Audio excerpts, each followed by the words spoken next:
Assalamualaikum warahmatullahi wabarakatuh.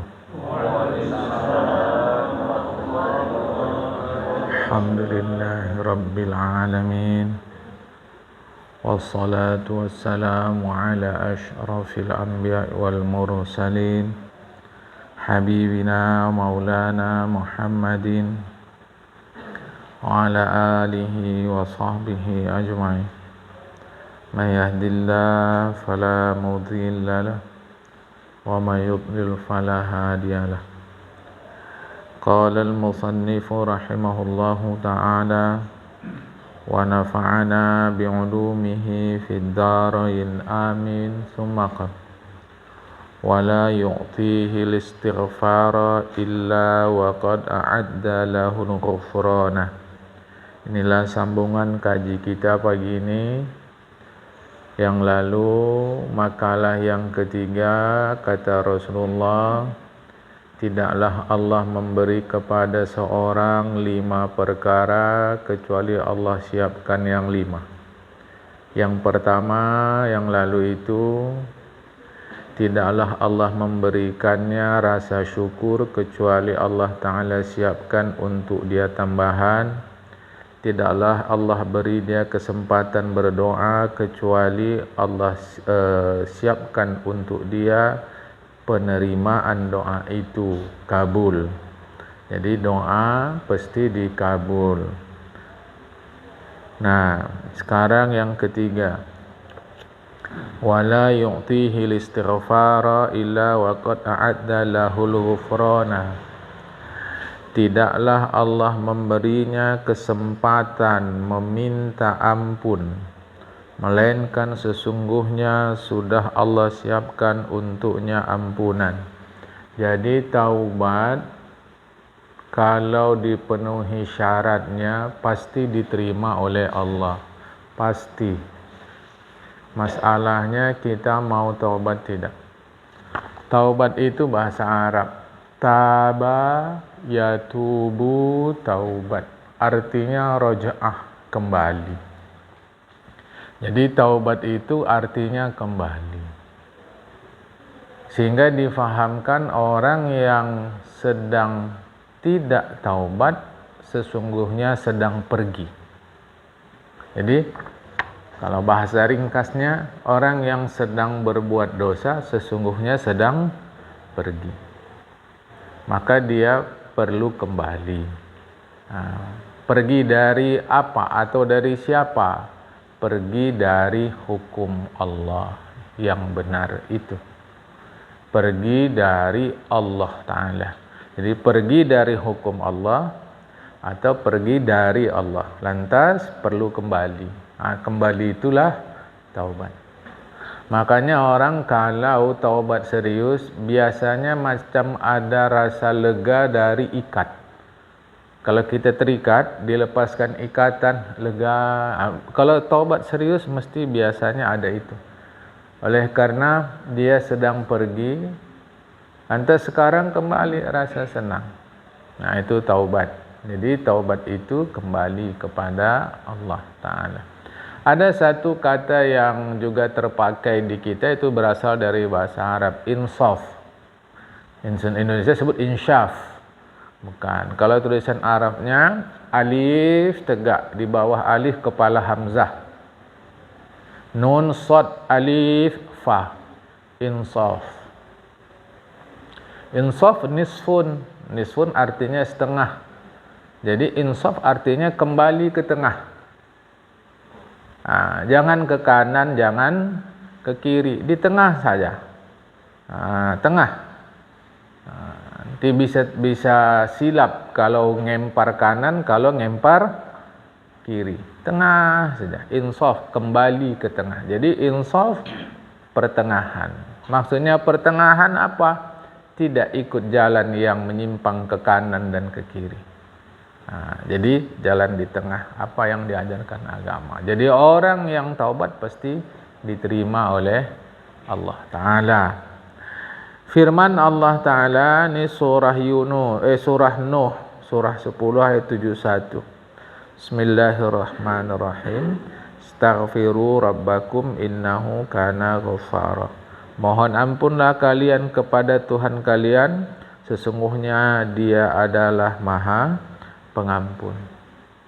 Datang kepada Allah Ta'ala. Ada dosa besar, ada dosa kecil. Dosa kecil nggak perlu ditaubati. Itu Allah kasih kalau cara orang sekarang bonus.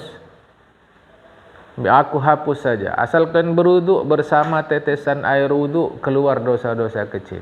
Yang menjadi khilaf para ulama, apakah keluarnya dosa kecil bersama air wuduk itu tetesan wuduk yang terakhir atau setiap tetes? Jadi kita berwuduk kan keluar tetesan air itu, sisa-sisa air. Bersama itu keluar dosa-dosa kecil, atau pas tetesan terakhir dari wuduk setiap anggota. Nah, biasanya kalau kita sunat, oke lah kita nggak pakai yang 3 kali, yang sekali saja. Macam mana yang sekali pun kan banyak tetesannya. Apakah bersama tetesan itu keluar dosa kecil, atau pas tetesan terakhir ya daripada anggota wuduk kita? Itu khilaf. Tapi yang pasti dosa kecil keluar. Jamaah. Khilafiyah ini biar para ahli yang bekerja. Kita kalau belum menjadi ahli, ya rendah hatilah. Jamaah. Yang penting apa yang mereka sampaikan, para alim itu, orang-orang baik itu, orang-orang saleh itu kita terima. Dosa kecil ketika kita sujud, berapa kali sujud, dia pun keluar bersama sujud kita.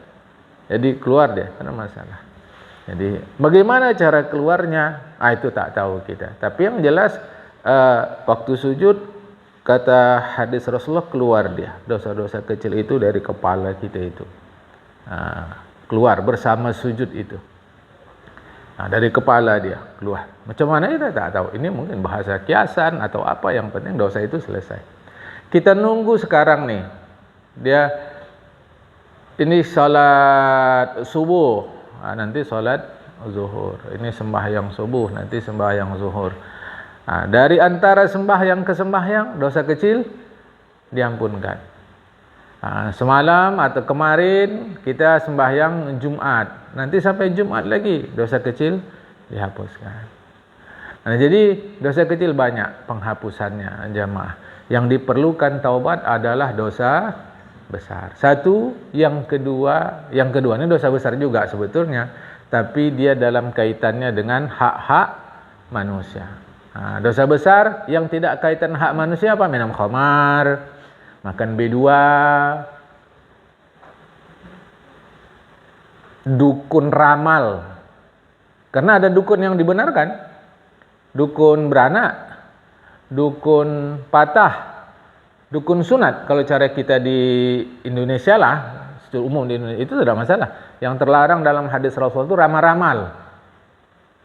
Dukun ramal-ramal ini supaya dagangan kau laris buat begini, supaya suami kau senang pasang susu, supaya istri kau lengket sama kau pasang ini. Itu mutlak haram.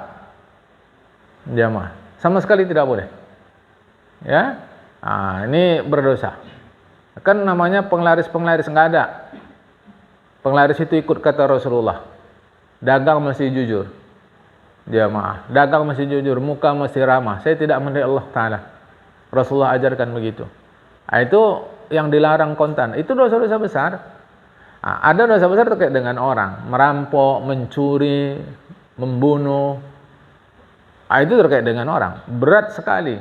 Meskipun berat, itu datang kepada Allah Ta'ala. Macam membunuh, Allah sudah siapkan prosesnya. Begini. Tapi dalam kehormatan, agama tak siapkan. Misal kehormatan yang selalunya adalah membuka aib orang. Itu termasuk bahagian kehormatan. Agama tak siapkan hukuman deranya. Jamaah. Karena tidak ada benda wujud yang dirugikan. Kalau mencuri ada yang dirugikan. Ada kita ambil bendanya. Kalau merampok ada diambil bendanya. Tapi ghibah tak ada bendanya. Yang dirugikan adalah kehormatan pribadi seseorang. Ini sangat berat, jamaah. Dia mesti datang kepada orang itu. Nah, tobat dosa besar sama dosa yang terkait dengan hak orang lain. Jamaah. Kita nih kalau disuguhkan B2 khinzir, babi, tak akan ada mau makan. Saya tak mendal Allah Ta'ala lah. Memanglah iman urusan Allah. Tapi zahir tak akan ada yang mau. Hukumnya haram tuh. Tapi ribah yang dosanya lebih berat proses taubatnya. Proses taubatnya lebih berat. Ribah kita lakukan. Gitu. Saya tak yakin ada 10 tahun sekali pernah makan babi ini. Pernah? 10 tahun sekali? Tak pernah. Tetapi satu hari berapa ribu kali kita gibah orang. Padahal secara hukum derajatnya sama. Sama-sama haram. Dan proses taubat makan babi lebih mudah. Datang sama Allah. Aku nyesal ya Allah. Dah selesai. Tak usah makan lagi. Tapi ribah tak bisa. Dia masih datang kepada orang yang dirugikan dirinya. Jangan hati-hati. Jangan ribah. Kita kalau disuruh makan babi tak akan. Tapi ribah rajin. Dia mah. Saya kan tidak ribah, bilang yang sebenarnya. Sebenarnya lah maka ribah kata Rasulullah. Kalau tak benar kau disebut nipu. Dan kita sudah bincang tentang itu beberapa waktu yang lalu. Seterusnya terkait dengan taubat jemaah. Jadi taubat pasti diampunkan. Ada beberapa hal yang salah kita. Satu, aku mau kalau sudah taubat enggak buat dosa lagi. Itu hanya satu jawabannya atas orang ini, mati. Habis taubat, mati, enggak buat dosa lagi. Jemaah. Ini adalah tipuan setan. Kenapa? Begitu orang taubat, maka setan makin lebih serius menggoda dia supaya jatuh lagi. Maka jangan keliru. Aku gitu. Kalau nggak kayak gitu, nggak mau taubat. Maka orang ini terus-menerus berada di dalam perangkap daripada setan. 2. Kita bukan bahas bab taubat. Jadi saya sampaikan pokok-pokok yang penting. 2 jemaah. Tidak ada taubat yang sia-sia. Kan di masyarakat bilang begitu, percuma dah taubat kalau buat dosa lagi. Tidak ada taubat yang sia-sia. Jadi buat dosa taubat. Buat dosa taubat, maka taubat setelah berbuat dosa itu akan menghapus dosa itu. Di tengah jalan dosa lagi, maka dosa berikut ini tidak menghapus taubat yang sudah dia lakukan. Maka dia perlu taubat lagi untuk dosa yang baru. Begitu terus menerus sampai kata ulama, katalah misal ke atas sampai puluhan atau ratusan kali. Saya angkanya seingat saya 100 kali. Perkataan itu, jadi bukan hukumnya, perkataan. Andai 100 kali kau berbuat dosa sehari, maka taubatlah 100 kali. Mudah-mudahan Israel datang saat kau bertaubat. Jadi hati-hati jemaah, ini pokok-pokok ya. Jadi enggak ada ceritanya percuma taubat. Enggak begitu jemaah. Kemudian rukun taubat, kadang disebut syarat taubat. 1, menyesal. 2, berjanji kepada Allah tidak mengulangi. 3, berhenti dari dosa itu seketika. Dan ini sudah saya sebut ya, rukun taubat, menyesal, mesti ada nyesal. Ya, mesti ada nyesal, bukan sekedar berhenti.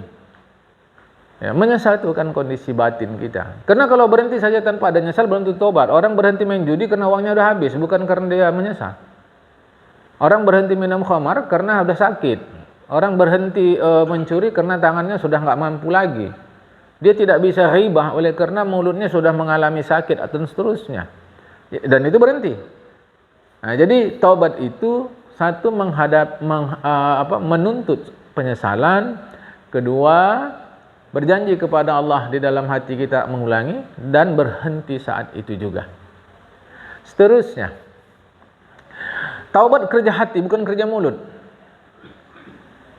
Taubat kerja hati bukan kerja mulut. Mana setengah detik selesai taubat. Duduk sendiri selesai. Dah. Kemudian solat sunat taubat, mandi taubat. Ini bukan taubat, hanya aksesoris taubat.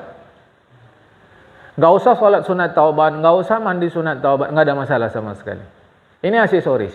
Enggak ada aksesoris pun kita sudah pakai baju. Jadi mau mandi silahkan, mau solat sunat silahkan. Kapan saja jamaah solat sunatnya. Ya, setelah bertaubat solat sunat, setelah bertaubat solat sunat. Enggak usah solat sunat apa-apa. Karena yang penting 3 rukun tadi. Termasuk istighfar. Istighfar walau dalam hati itu bukan taubat, itu aksesoris taubat.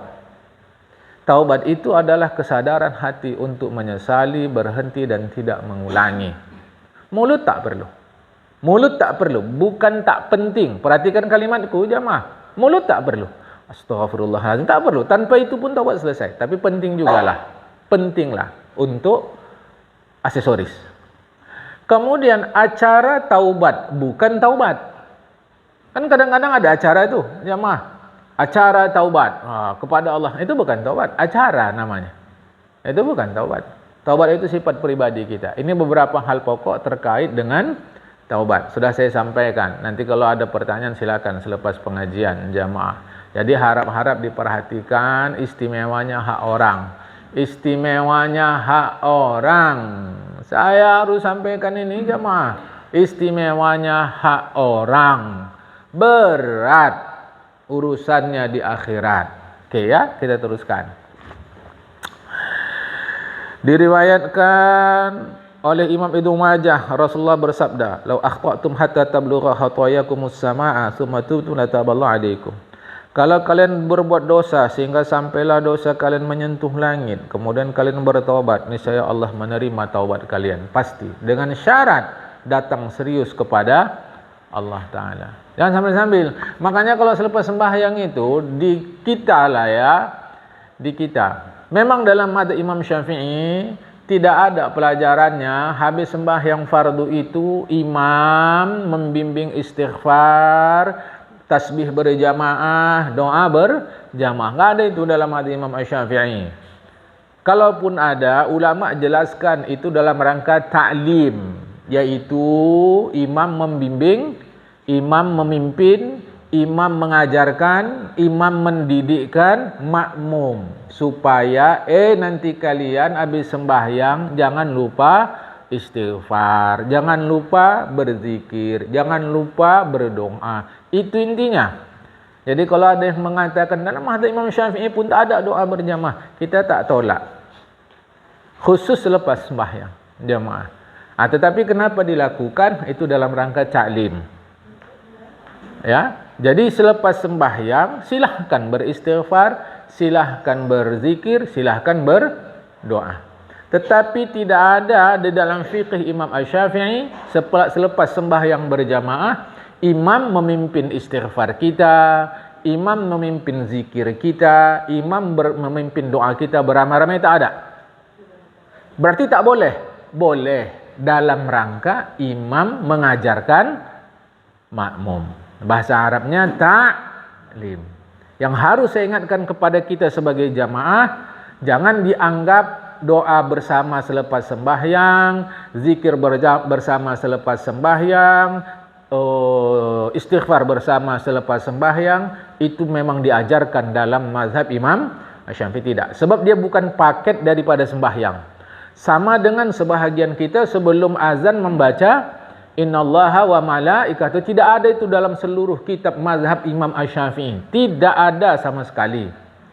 Lantas kenapa oleh sebahagian ulama mazhab Syafi'i di Indonesia dibiarkan? Oleh karena itu membaca Al-Quran dan mengingatkan orang agar senantiasa bersolawat kepada Rasulullah Muhammad SAW. Dan jangan difahamkan itu bahagian daripada azan, paket daripada azan. Kalau itu dipahami paket daripada azan, kalau itu dipahami bahagian daripada azan, maka salah. Itulah bid'ah. Tinggal lagi nanti ulama mengkategorikanlah bid'ah ini makruhkah atau haram. Sama juga ketika difahamkan selepas sembahyang berjamaah, imam mesti membimbing kita istighfar bersama, zikir bersama, doa bersama. Sebagai paket atau bahagian dari sembahyang. Salah, itulah bid'ah. Tinggal lagi nanti ulama lah menetapkan bid'ahnya sampai makruhkah atau sampai haramkah. Jadi jangan dianggap sebagai paket. Jamaah. Sama dengan selepas sembahyang jenazah. Tidak ada dalam kitab mazhab Imam Syafi'i mengajarkan selepas sembahyang berjamaah maka bacalah ayat-ayat Quran dulu di situ. Habis itu bilanglah baik, enggak ada tu jamaah. Tidak ada dalam seluruh mazhab Imam Syafi'i. Bahkan ada yang mengatakan terlarang, bid'ah mengatakan baik itu. Ini bahkan ada. Perhatikan kalimatku, jangan dipotong. Bahkan ada ulama yang mengatakan itu bid'ah, tak boleh. Sampai dikata tak boleh. Jadi itu ada. Dalam seluruh kitab tak ada. Yang ada adalah segera orang itu dikuburkan. Sebab kalau dia orang baik dengan tertahan itu, nanti dituntutnya kita di akhirat. Kenapa lama kalian aku masukkan ke istanaku? Sebab kalau orang itu orang buruk, kalian akan kena imbasnya, imbas keburukan itu, kata Rasulullah. Tapi dilakukan di sini. Kenapa? Mengingatkan kepada kita yang hidup agar mengingat mati, agar rajinlah membaca-baca dikirim kepada yang mati. Kalau ditanya yang terbaik bagaimana? Selesai sembahyang jenazah langsung diantar. Itu yang terbaik. Jadi jangan difahamkan itu ada pelajaran dalam madzhab Imam Syafi'i. Ini pun sama.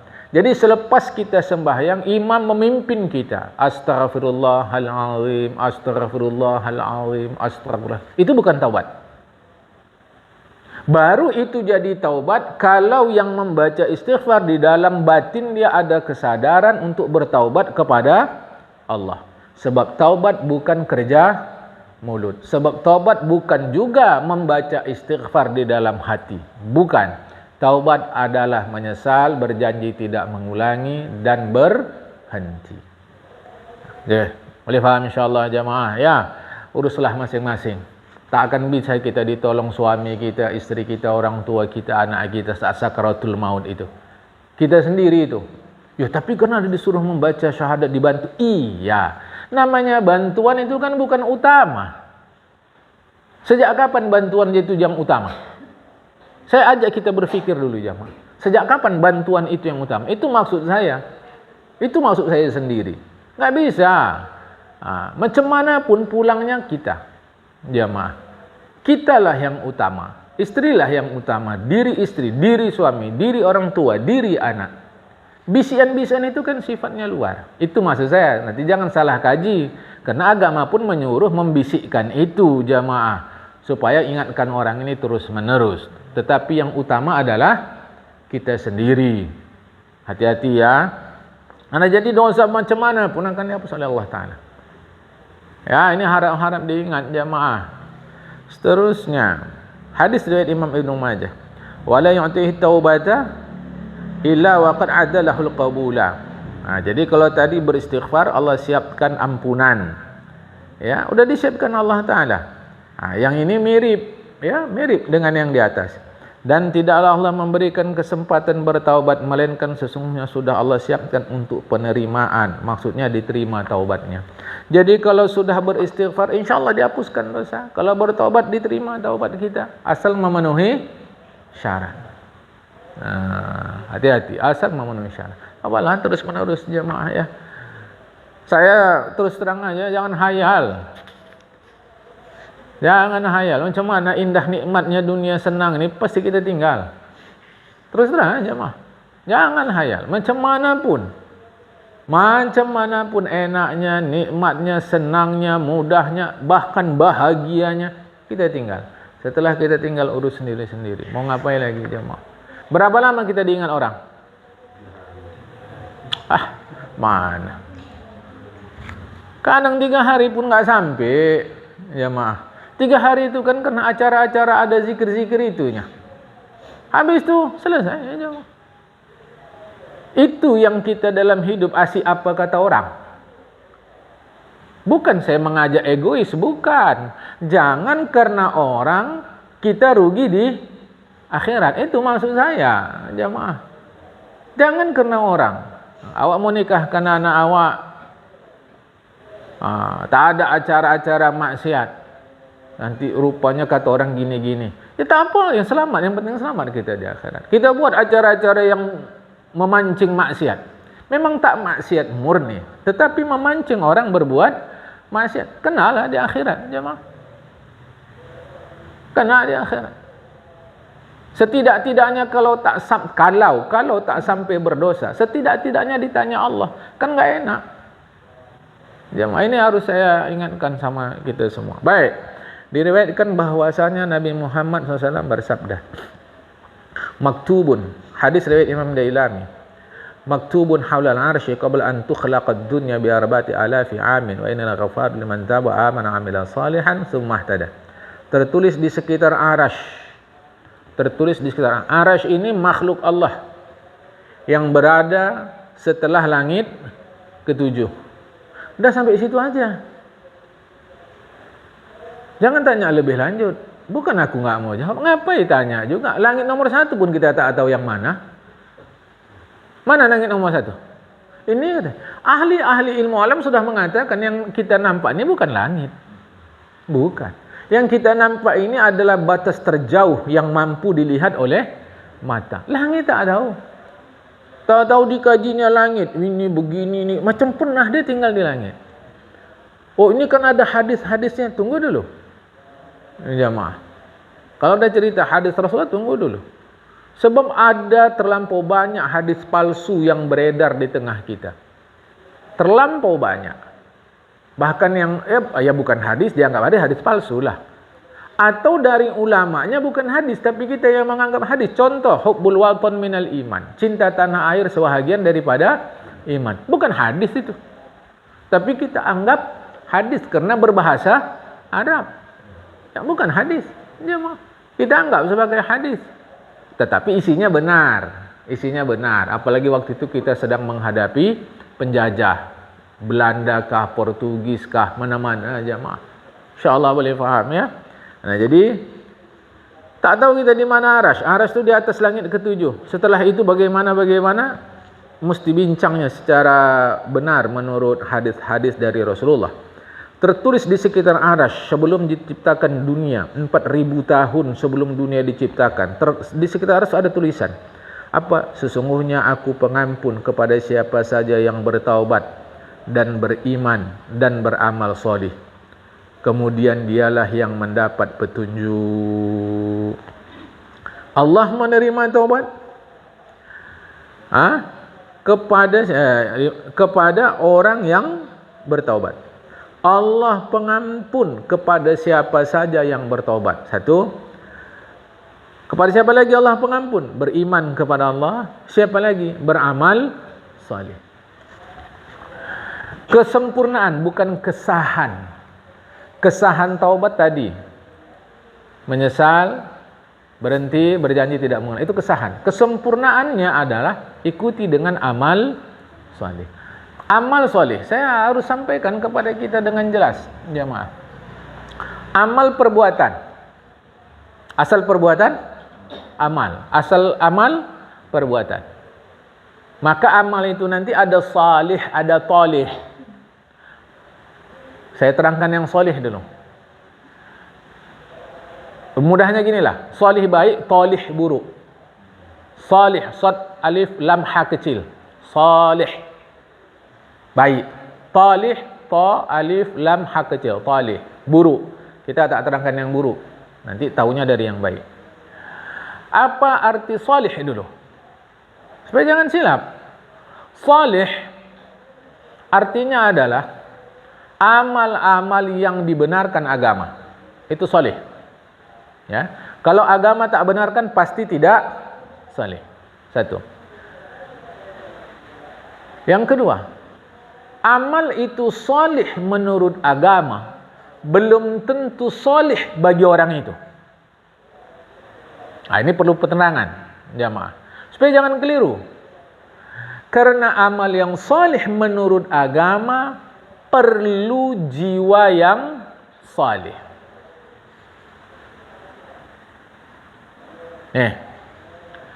Air ini bersih. Itulah amal salih. Wadahnya juga mesti bersih. Apa amal salih? Perbuatan yang kata agama baik, pasti baik. Tetapi perbuatan yang baik, yang salih itu belum tentu salih bagi orang itu. Air yang bening belum tentu bening masuk ke dalam gelas. Kenapa? Gelasnya kotor. Tapi airnya tetap bening semula. Namun karena gelasnya kotor, maka air itu jadi kotor. Sembahyang 5 waktu pasti soleh, karena itu baik kata agama. Tapi apakah orang yang sembahyang 5 waktu lantas sembahyang yang dia kerjakan menjadi soleh bagi dirinya? Belum tentu. Nyatanya Allah katakan, Bismillahirrahmanirrahim, Innas salata tanha anil fahsya'i wal munkar. Sembahyang mencegah kau dari yang buruk-buruk. Nyatanya orang sembahyang sandal tetap hilang. Nyatanya orang sembahyang tabung masjid hilang. Sembahyangnya yang tidak solih, bukan. Sembahyang tetap perbuatan solih, tapi belum tentu solih bagi orang itu, karena wadahnya yang tidak solih. Maka selain amal itu solih, orangnya mesti solih. Siapkan wadah yang betul. Kesolihan bergantung pengetahuan dan praktek. Makin tinggi pengetahuan orang tentang agama dan makin dia praktekkan, makin solih amal itu bagi dia. Maka kesolihan orang-orang alim yang dekat dengan Allah lebih tinggi berbanding kita. Kenapa? Karena kita kurang usaha untuk menjadi lebih soleh. Ini supaya jangan salah. Ya.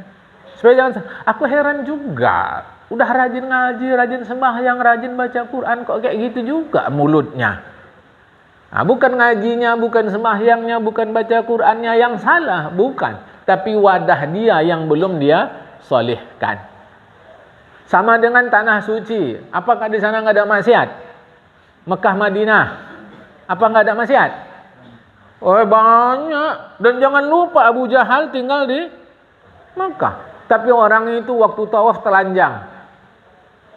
Orang Islam kita sekarang waktu tawaf selfie. Sambil tawaf, dia bawa handphone selfie-selfie. Mana lagi disebut tamu Tuhan ini? Istilahnya kan duyufur rahman. Tamu Allah, Allah yang maha pengasih. Macam mana Anda disebut menjadi tamu Allah kalau di rumah Allah Anda tidak sopan? Sekarang sambil tawaf, selfie. Dulu orang-orang kafir itu sebelum Rasulullah ajarkan, mereka tawaf itu telanjang. Telanjang, memang telanjang macam baby. Macam bayi itu telanjang. Sambil tepuk-tepuk tangan, hore-hore. Ya, tidak bilang hore ya, hore itu kan bahasa kita. Sambil tepuk tangan, sambil sweet-sweet. Siul-siul jamaah. Orang kita tengoklah sambil begitu. Jadi di tanah suci, tanahnya tetap suci, tapi maksiat tetap ada. Begitu juga tadi, amalnya tetap solih, tapi belum tentu solih bagi orang itu. Maka wadahnya perlu disolihkan. Sekarang arti solih, arti kata-kata solih secara bahasa Arab. Dalam bahasa Indonesia dulu, saya mau terangkan dalam bahasa Indonesia. Ada suluh. Apa suluh? Lampu, obor. Dia bukan lampu macam listrik gini, bukan. Dia obor. Suluh. Kalau kita pakai suluh, apa yang kita rasakan? Ya, terang udah pasti. Terang itu dilihat mata. Di dalam jiwa kita waktu pakai suluh, apa yang kita rasakan? Coba satu kata aja. Aman. Ada yang lebih dari aman. Satu kata. Nyaman. Aman tak salah. Orang kalau pakai suluh rasa nyaman enggak? Nyaman lebih dari aman. Lebih dari aman. Kalau nyaman tuh semua cakup dia nyaman. Begitu kita pakai suluh, ibarat macam orang diikat tiba-tiba lepas. Aman kali. Aman jamaah. Aman kali rasanya. Bukan aman saja. Lebih lagi dari aman. Ada satu kosakata bahasa Indonesia, itulah nyaman. Aman sudah benar, tak ada yang salah di situ. Nyaman jamaah. Maka ketika orang pakai suluh, dari gelap jadi terang, dari tak tahu jadi tahu. Oh ini lubang rupanya, jangan lewat sini. Oh ini becek rupanya, itu suluh. Dari gelisah jadi nyaman. Jadi aman, jadi nyaman. Nyaman lebih tinggi dari aman. Maka orang beramal soleh, jiwanya jadi terang. Jiwanya jadi nyaman. Pasti. Jamaah. Lah kok saya sembahyang rasa-rasa nggak aman? Rasa-rasa jiwa nggak tenang. Bukan amalnya, tetapi jiwanya.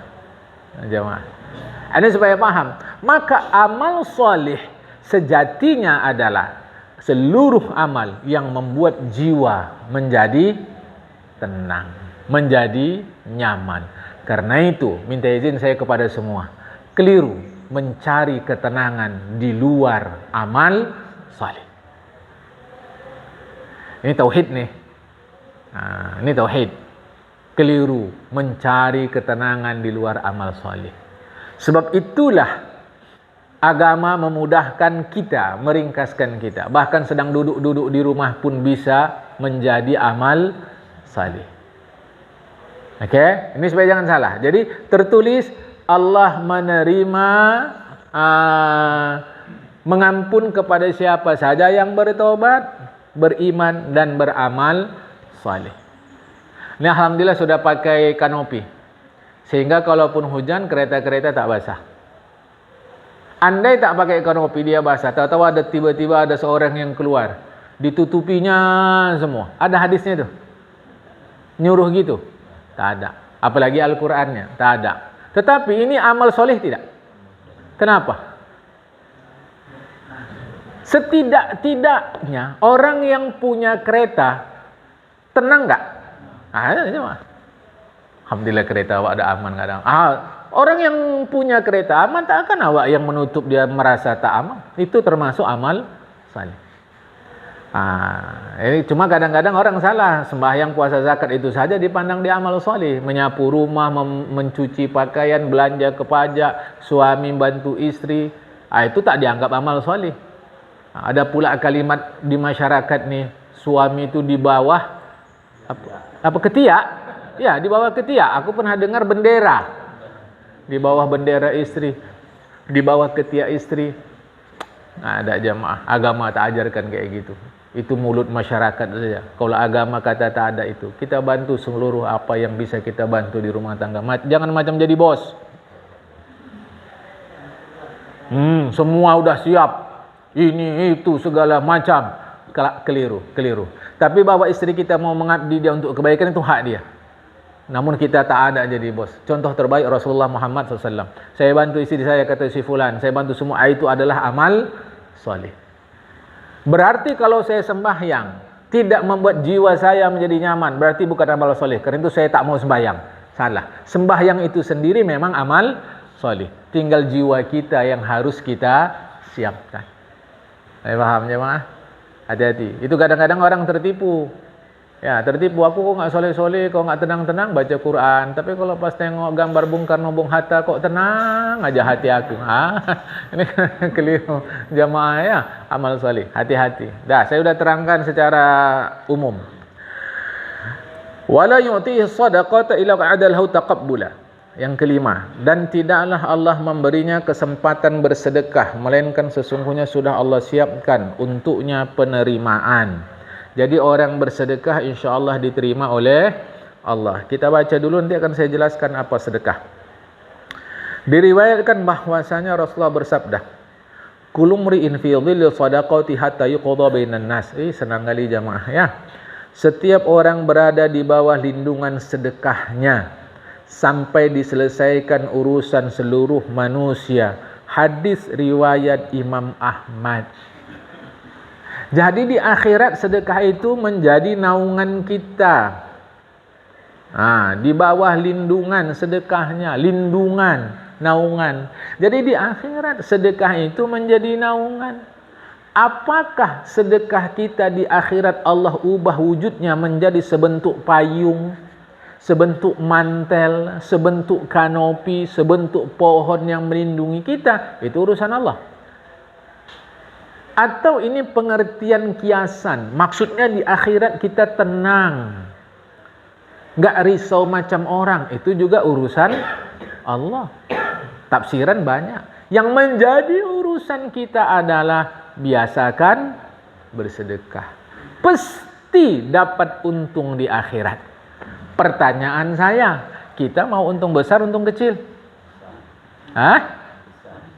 Betul? Betul, mau untung besar. Kenapa ada kalimat biar sikit asal ikhlas?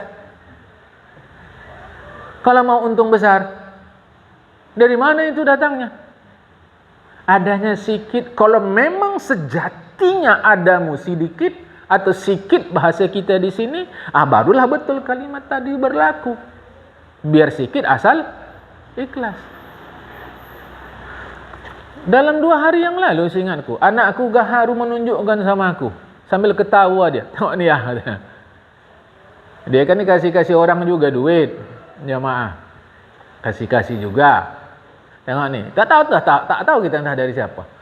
Uang tadi pun kalau Bank Indonesia nengoknya heran orang tu. Sangkinkan cacatnya. Koyak di mana-mana. Dah disambung-sambung pakai isolatif. Macam mana sedekah begini? Jangan dibilang bersyukur aja kenapa? Bukan itu. Saya mau mengingatkan kita. Ngapa memberi yang cacat? Yang penting kan niatnya. Baik kalau gitu. Kusiramkan air ini sama kita. Yang penting niatnya.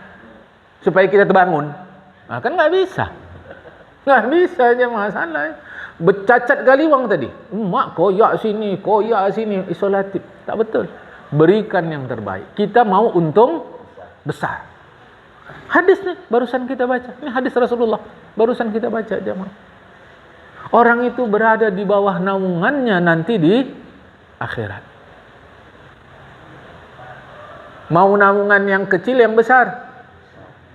Itu sedekah yang besar. Baru berlaku kalimat biar sikit asal ikhlas kalau memang faktanya sikit. Memang nggak mampu. Ya. Dan riwayatkan bahwasanya Rasulullah bersabda, "Ma min 'abdin tasaddaqa bi shadaqatin yabtaghi biha wajha Allah illa qala Allah yawmal qiyamah 'abdi rajautani fa qaraka haramtu ajasadak 'alan nar wa wadkhul min ayyi abwabil jannati syi'ta." Tidaklah seorang manusia bersedekah. Kuncinya ini, yang mengharapkan kerelaan Allah. Inilah kunci sedekah. Jadi kalau sedekah yang kita harap rela Allah saja. Rela itu bahasa Arab, bahasa Indonesia, asal kata ridho. Jadi bersedekah mengharap ridho Allah. Kalau begitu dia tak ada lain melainkan Allah berkata pada hari kiamat, "Hambaku, engkau mengharapkan kerelaanku, maka tidaklah engkau kuhinakan." Tidak, kau tak akan kuhinakan.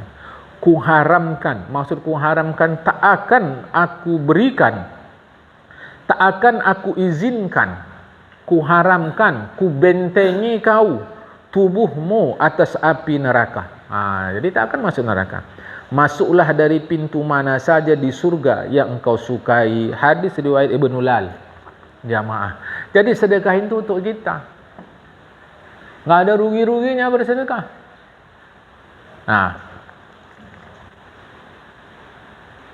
Sedekah dalam pengertian syar'i mengeluarkan harta karena Allah. Mengeluarkan harta karena Allah itu sedekah. Mengeluarkan harta karena Allah itu sedekah. Pengertian umum. Pengertian khusus bersedekah mengeluarkan harta karena Allah untuk fakir miskin. Dari pengertian khusus, karena itu pemberian kepada orang kaya tidak disebut sedekah, tapi hibah. Yang disebut kaya orang mampu, bukan maksudnya kaya mesti hebat-hebat gitu, tidak. Kita ini kaya miskin. Tak berani bilang nih. Kena pajak awak nanti sama dirjen pajak. Kita ini kaya udah nih. Ada pakaian? Ada rumah? Ada. Nanti ada yang nyeletuk nih, nyewa, kata dia gitu. Kan udah ada tempat tinggal. Ada makan? Ada. Udah kaya itu. Hak tauhid lah, tauhid. Secara fikih boleh jadi belum tentu juga kita kaya. Karena kan nanti ada fikih itu dalam kaitan dengan zakat. Ada fakir, ada miskin dan seterusnya. Boleh jadi kita dalam hal ini masih miskin. Sehingga berhak dapat zakat. Dan itu bukan penghinaan. Bukan, memang saya miskin. Tapi secara tauhid, sesungguhnya kita ini kaya sudah, bisa makan, bisa seterusnya, jamaah. Ya, dengan itu kita beri sedekah seberapa yang kita jamaah, ya.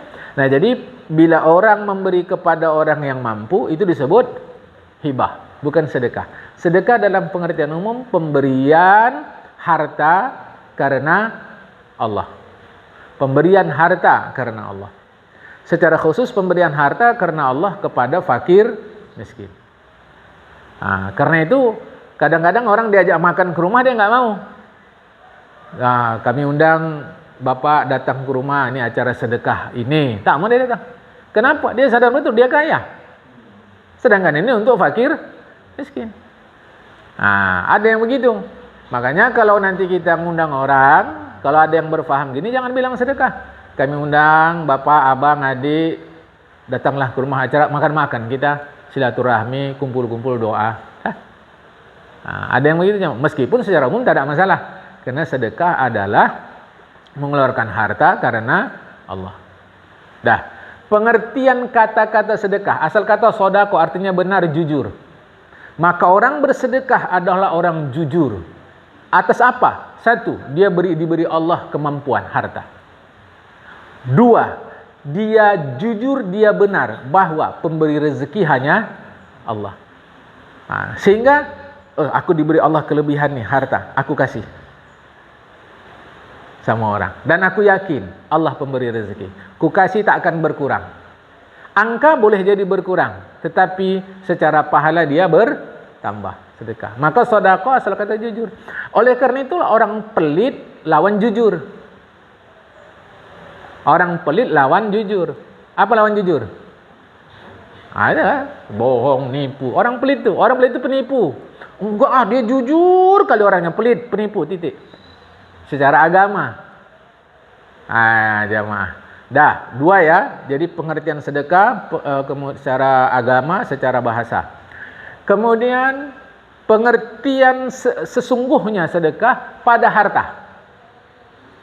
Jadi sedekah itu pada harta. Pengertian hakiki sedekah pada harta. Pengertian kiasan, majazi sedekah kepada apa saja. Apa saja yang kita berikan. Maka nanti disebut ada sedekah waktu, ada sedekah ilmu, ada sedekah badan, ada sedekah tenaga dan seterusnya.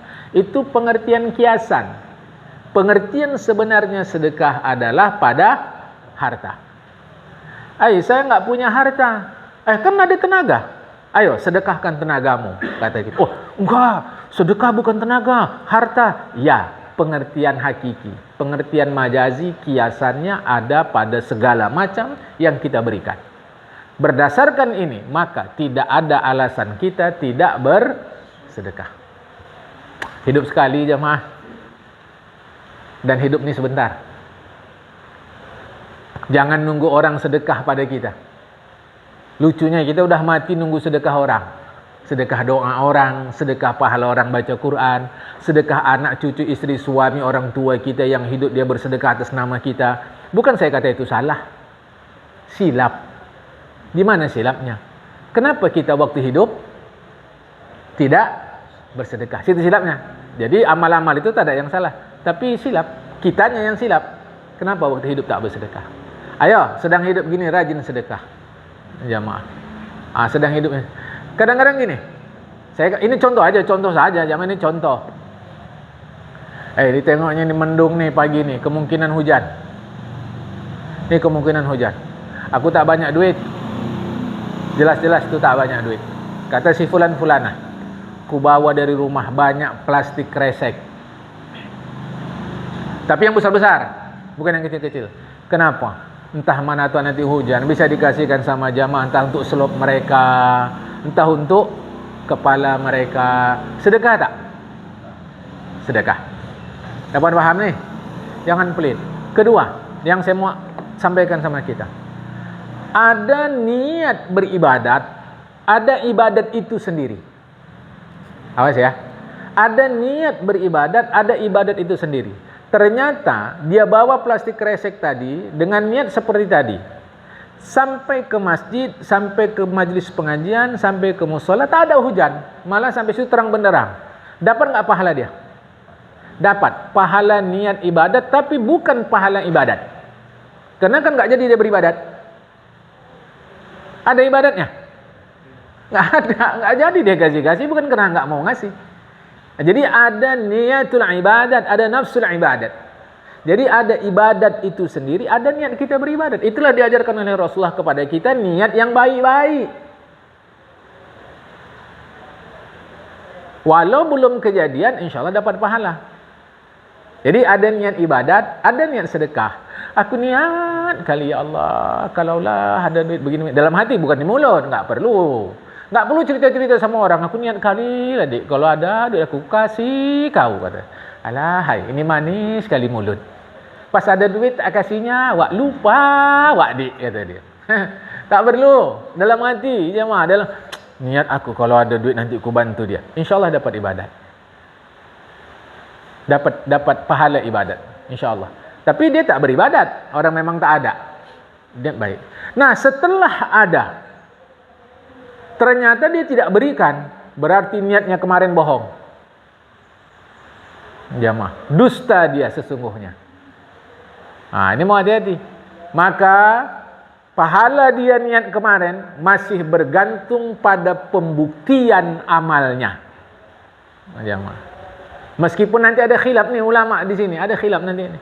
Apakah pahala kemarin dapat kontan atau masih bergantung kepada amal ibadat yang dia lakukan? Jangan, itu khilaf.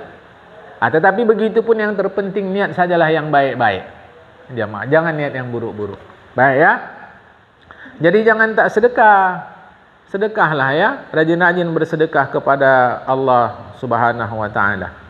Jamaah yang dikasihi Allah taala, makalah yang keempat. Makalah, Masya Allah, panjang betul ini. Sedapat kita lah, ya, sedapat kita. Ini makalah yang keempat. Atau insya Allah dalam minggu depan. Ya, dalam minggu depan. Kita fokus dulu jamaah pada kaji kita pagi ini. Apa-apa yang mau diskusikan selepas ini. Nanti insya Allah dalam Ahad depan, mudah-mudahan Allah Ta'ala ridho kita berjumpa. Dari Abu Bakar Siddiq radhiyallahu anhu. Tengok nih, Siddiq.